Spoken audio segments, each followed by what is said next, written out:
It was late April, and the air in my kitchen carried the scent of lemon zest and almond extract. I had just finished smoothing the icing on a birthday cake, my own, as it happened, when the phone rang. I dried my hands on the dish towel, expecting Ruth or maybe the neighbor's boy calling about the figs he promised to bring. But no. The name glowed up at me like something half-forgotten and newly sharp. Callan, Mobile. My son. I hadn't heard from him all week, not even a text. But I had held on to hope. Mothers do. I'd booked the table at Landon's Bistro, made sure they still had that red wine he loved. I'd even baked his favorite cake myself, just in case the bakery overwhipped the frosting like last year. I answered, trying not to sound too eager. "Hey, Mom," he said, breathless. "Too fast. We can't make it to dinner tomorrow." Tomorrow. My 68th birthday. I pressed the dish towel to the side of my neck.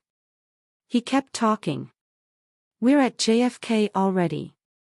Last-minute deal to Tokyo, crazy cheap. We leave in an hour. It's Japan, Mom. You understand, right?" I said yes. Because I always do. I glanced at the candles I'd already tucked into the drawer, thin ivory tapers I'd saved from Christmas. I'd planned to light them over dessert, just the three of us. Now, they'd stay buried beside the stained matchbook from Ruth's New Year's dinner and the half-used birthday napkins from last year. "Of course," I said softly. "Safe travels." "We'll bring you something amazing," Callan added quickly. "Love you." Then the line went dead, as if that closed the conversation neatly. A moment later, another call. I recognized the cheerful bubble of Amber's voice before the screen even finished blinking. "Hiya, Shelby. So sorry about the birthday. But hey, you always say experiences matter more than things, right?" I had said that. Once. In passing. When she was pouting about missing some pop concert because Callan needed a root canal. And now it had turned into a kind of permission slip to forget basic decency. "They had first-class upgrades," she chirped. "Isn't that wild? Apex Air International, Super Luxe. The same airline I used to watch through airport windows when my husband was still alive. We would say, maybe next year. And every year, the money went somewhere else.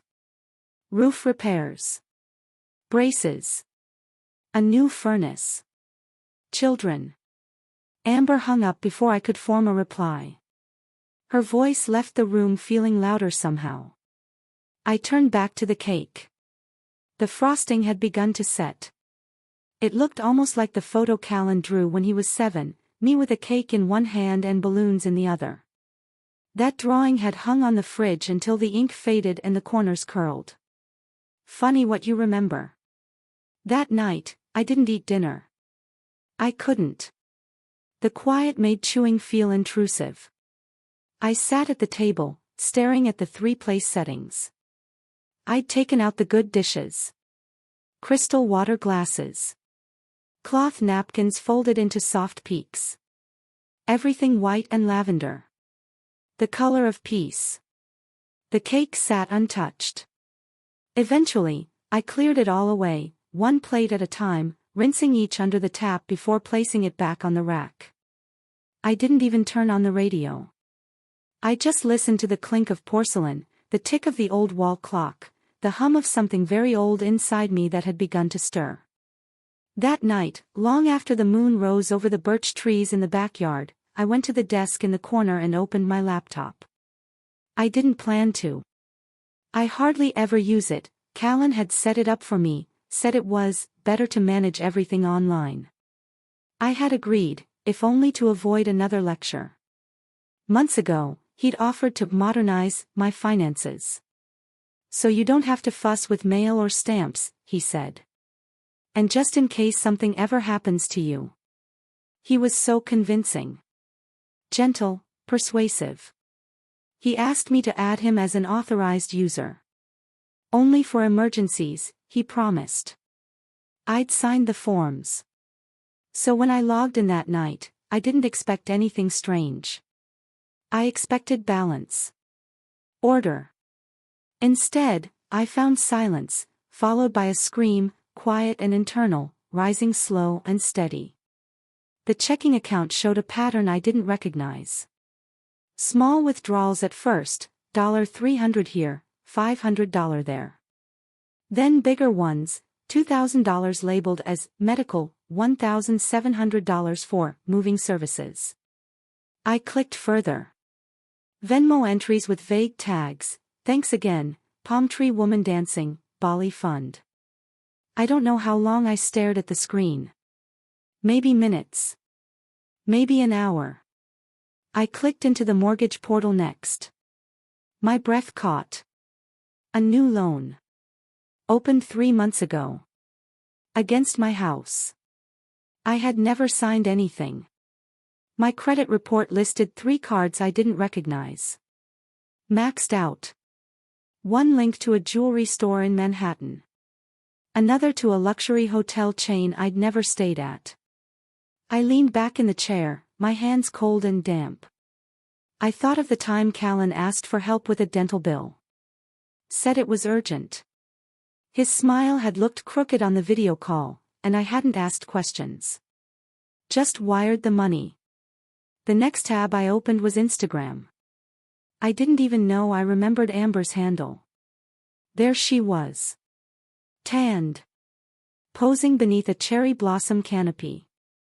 First-class flight to Tokyo. Celebrating Shelby's birthday our way. Hashtag blessed, hashtag live rich, hashtag no regrets. The screen blurred. My eyes didn't. I sat very still. They had stolen from me.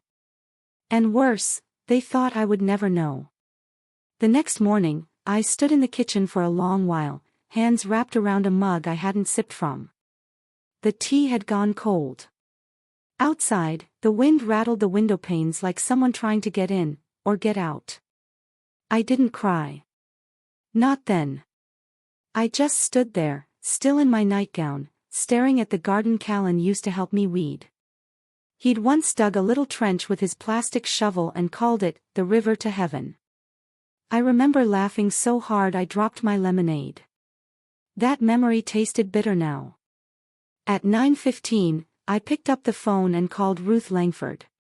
She'd been a bank manager before she retired, sharp as glass and twice as unbreakable. She'd known Callan since he was 10. Always said he had clever hands. I read her everything, the transactions, the loan, the cards. I didn't soften a thing. Her voice came through steady and cold. This is financial abuse, Shelby. You need to act now. By noon, we had a list. It sat on my table like a war map. Revoke Callan's access to all accounts. Freeze every credit card. File reports for unauthorized use. Contact the mortgage lender. Lock down my credit report. Ruth handled half of it herself, her voice like velvet-wrapped steel with every agent she spoke to. She'd brought her old laptop and set it on my table like a weapon. By 1 p.m., Callan's name had vanished from every login and every permission panel. His email, gone.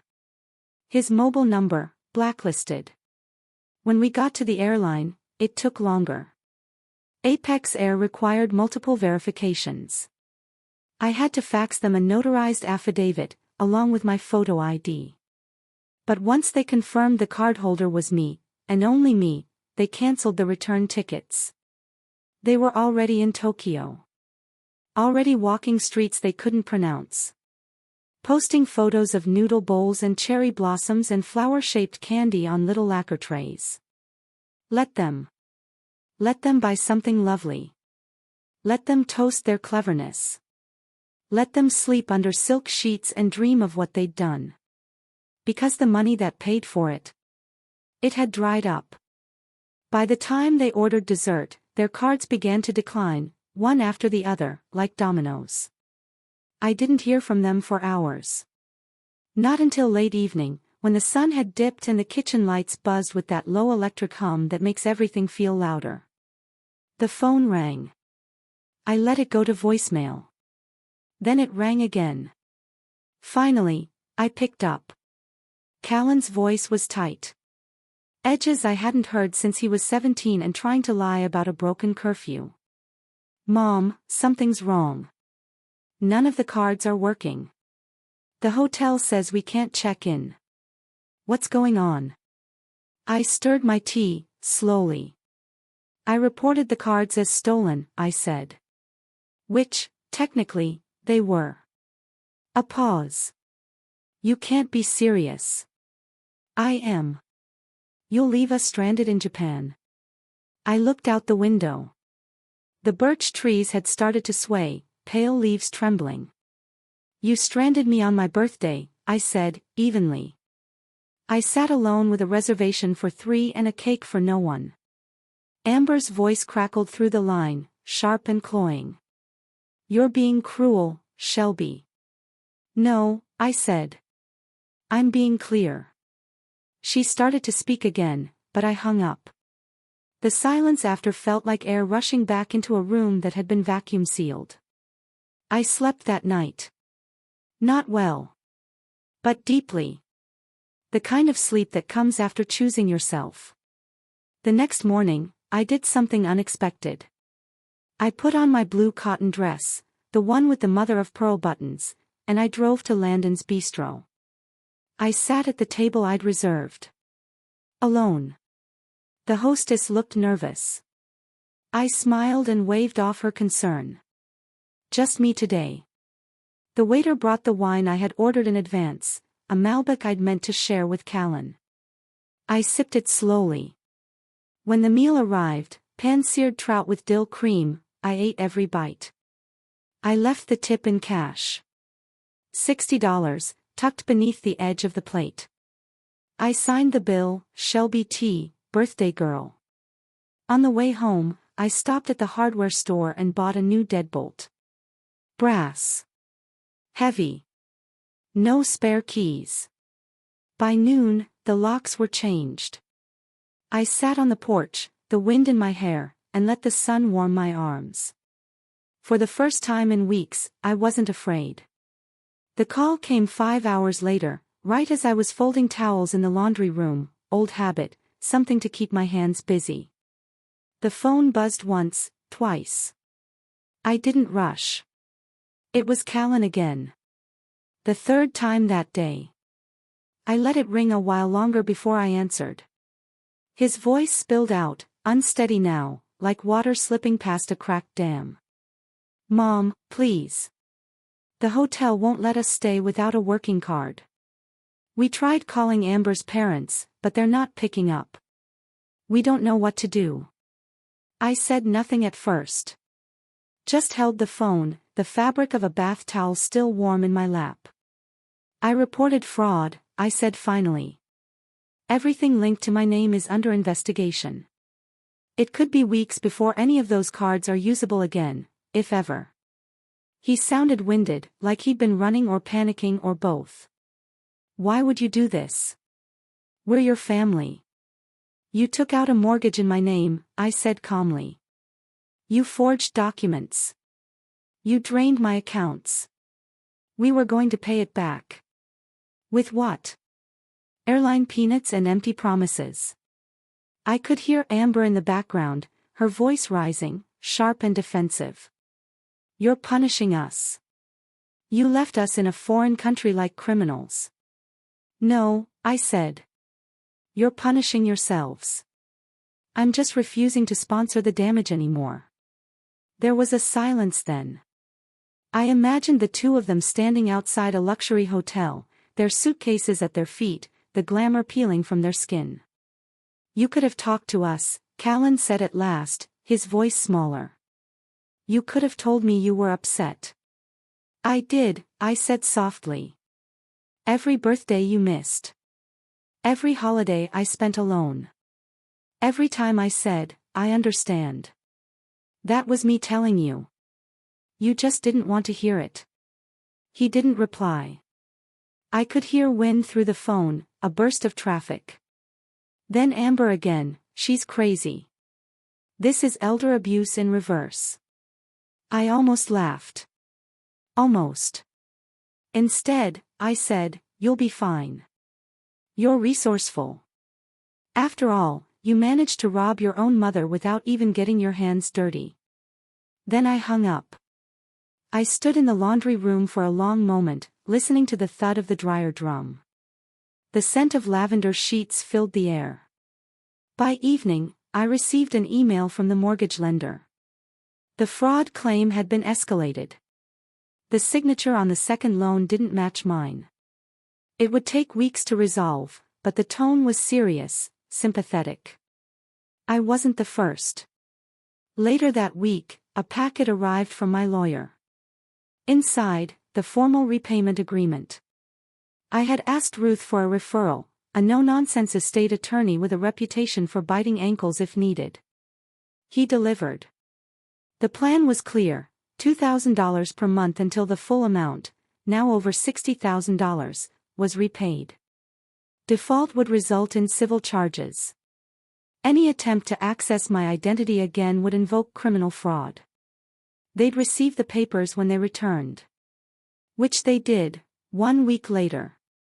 On economy tickets, exhausted and bitter, arriving at my doorstep looking like people who had finally heard the word, no, and didn't know what to do with it. I didn't let them in. Instead, I suggested a public place. Neutral ground.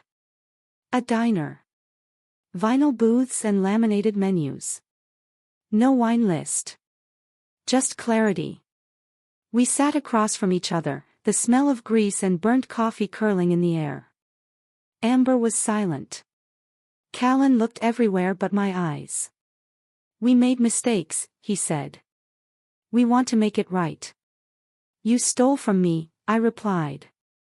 You committed fraud. That's not a mistake. That's a decision. Amber's lip trembled. She looked down. I didn't hand her a tissue. I placed the folder on the table. This is a binding agreement.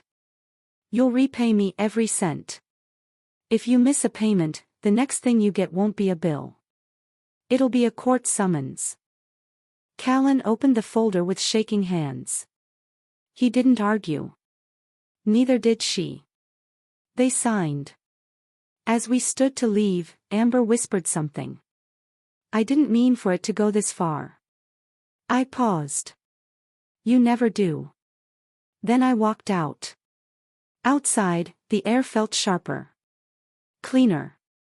Something had shifted. Not enough to call it justice. But enough to call it a start. The payments came. At first, I didn't believe they would. I expected delays, excuses, maybe even silence. But on the third Friday of the month, just past noon, a notification arrived from the attorney's office, $2,000 deposited into the escrow account, properly labeled and documented. The first deposit came with no note. Just numbers. But it came. Then the next month, another. By the third, I stopped expecting them to fail. Callan picked up double shifts at a mid-sized tech firm in Brooklyn, the kind that paid decently but demanded long hours and no illusions. Amber, for her part, started teaching yoga classes at the local YMCA, modest work, not what she used to post about online, but real. They moved out of their high-rise rental into a one-bedroom in Westbury with an old radiator that clicked in winter. They sold the Tesla. Listed it quietly. No photos. No hashtags. I watched from afar, as one might watch a plant that had been overwatered for years begin to harden and root. We didn't talk much. Just the basics. Dates, confirmations, schedules. The rhythm of restitution. And yet, something else began to shift too. In early March, I received a card in the mail. Handwritten, no envelope art, just my name in simple script. Inside, a note from Amber. It read. I joined a group, Families in Recovery. We talk about shame and spending. I never realized how much of my self-worth was tied to what I wore, where I was seen. I'm sorry for what we did. I didn't know who I was outside of appearances. I think I'm learning now. She enclosed a flyer, a local support meeting held every Tuesday evening in the basement of a church 2 towns over. I didn't go. But I kept the card. A week later, Callan called. His voice was softer. I've been volunteering, he said. At a high school. Teaching kids about money, debt, credit, interest. They asked me how I know so much. I told them the truth. I waited. One kid said, "Dang, your mom's a legend." I didn't laugh, not out loud. But something in my chest ached with that strange bittersweet pull, the kind that says maybe, just maybe, something isn't broken beyond repair. Spring came slow that year. The daffodils rose in patches, uneven but brave. The lilacs at the fence bloomed early. And on my 69th birthday, a year to the day since I'd sat alone at Landon's bistro, they showed up. Not with flowers or extravagance. Not with gifts they couldn't afford. But with presents. They took me to a place called Penny's Porch. An old converted barn on the edge of town, strung with fairy lights and humming with warmth. No reservations needed. No dress code required. Amber handed me a card. Handmade. Inside was a photo of the 3 of us from years ago, back when Callan still wore superhero pajamas and I braided his hair before bed. The caption read, "This time, we pay the bill. This time, we show up." I didn't cry. But I held the card long after dinner ended. Later, as the cider was poured and the evening cooled, Callan raised his glass. "To boundaries," he said, looking at me, not with guilt, not with pity, but with something closer to respect. The kind that save relationships, not destroy them. I touched his hand. Not tightly. Just enough. "And to landing on your feet," I replied. "Even if it takes falling out of the sky first." We clinked glasses.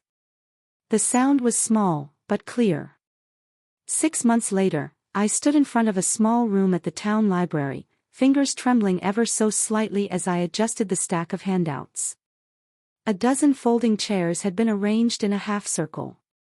A pot of coffee hissed gently in the corner, and a plate of ginger biscuits, Ruth's recipe, sat untouched for now. The sign on the door read, "Empowered Parents, Financial Boundaries 101. I hadn't meant to start a workshop. Not at first. It began with a single conversation at the community center, an older woman in a cardigan, eyes rimmed red, whispering about her son-in-law and a loan she was told not to call that. I told her my story, quietly. She wept. Then another came. Then 2 more. Word spread. Now, every Thursday afternoon, this little room filled with women who looked just like me, kind, exhausted, unsure where they'd gone wrong. I began each session the same way. "You're not wrong to love them," I'd say. "You're wrong if you think love means silence." They listened. Some cried. Some stared into the middle distance like they were seeing their lives for the first time. And I told them the truth. That boundaries weren't weapons. They were fences around a garden, meant to protect what was growing.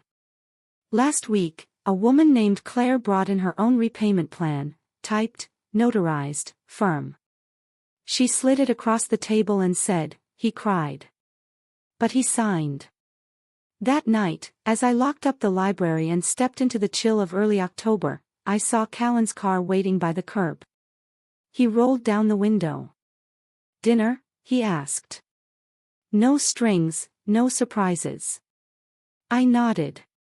Clutched the folder in my arms a little tighter. On the drive to the diner, he told me he was thinking of switching careers. "I want to help people, not just build apps that sell things," he said. "Maybe it's something I got from you."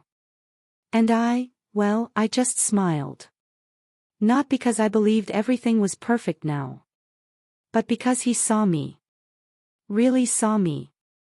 At the diner, as we split a slice of lemon almond cake, he pulled something from his coat pocket.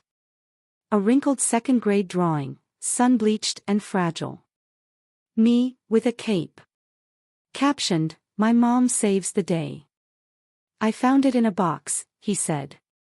"Thought maybe, you should have it back." I didn't take it. I said, "Keep it. You might need the reminder more than I do." He laughed then, just a little. And for the first time in years, it felt real. The night ended quietly. No dramatic hugs. Just a walk to my car, and a long pause as he held the door. "I'm proud of you, Mom," he said. And I believed him. That was the truest gift. Not the card. Not the dinner. But that single, earned sentence. And as I drove home, the stars bright above, I whispered to myself. This is not the end of the story. It's the beginning of mine.